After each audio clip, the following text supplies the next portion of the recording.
خبر مرگ یکی از چهره‌های اصلی کارتل‌های مکزیک در عرض چند ساعت فضای رسانه‌ای را پر کرد. این اتفاق توجه تحلیلگران و مردم را به نحوه فعالیت و ساختار این گروه‌ها جلب کرده است.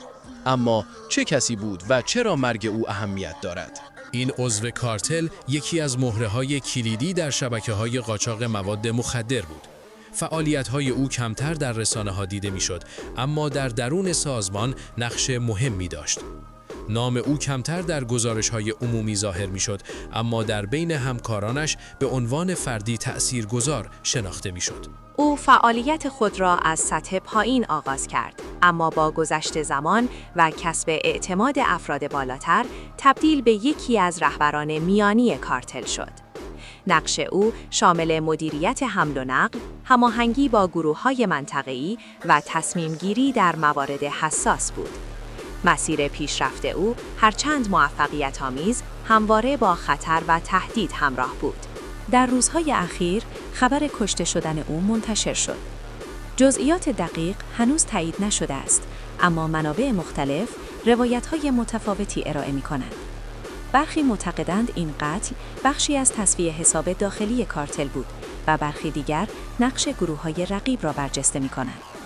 تحلیلگران هشدار می‌دهند که این اتفاق می‌تواند تعادل قدرت در منطقه را تغییر دهد.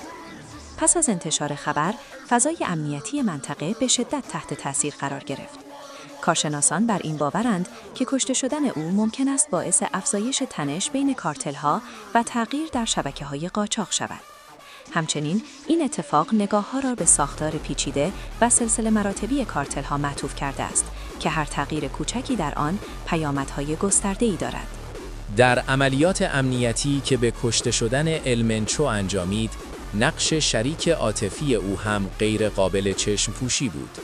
مقامات مکزیک با بررسی حرکات و ارتباطات نزدیکان او توانستند محل مخفی این سرکرده کارتل را پیدا کنند.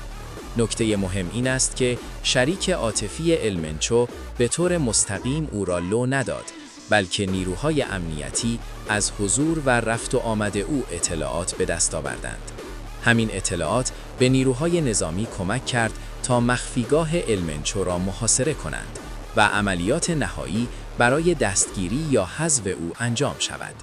همچنین در مکزیک مبلغ 15 میلیون دلار برای دستگیری او جایزه گذاشته بودند. در واقع این موفقیت حاصل هوشمندی و تحلیل دقیق اطلاعات نیروهای امنیتی بود، نه خیانت آشکار معشوقه او.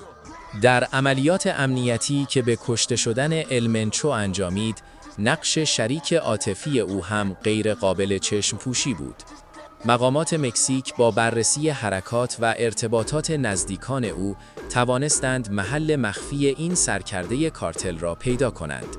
نکته مهم این است که شریک عاطفی المنچو به طور مستقیم او را لو نداد، بلکه نیروهای امنیتی از حضور و رفت و آمد او اطلاعات به دست آوردند. همین اطلاعات به نیروهای نظامی کمک کرد تا مخفیگاه المنچو را محاصره کنند و عملیات نهایی برای دستگیری یا حذف او انجام شود.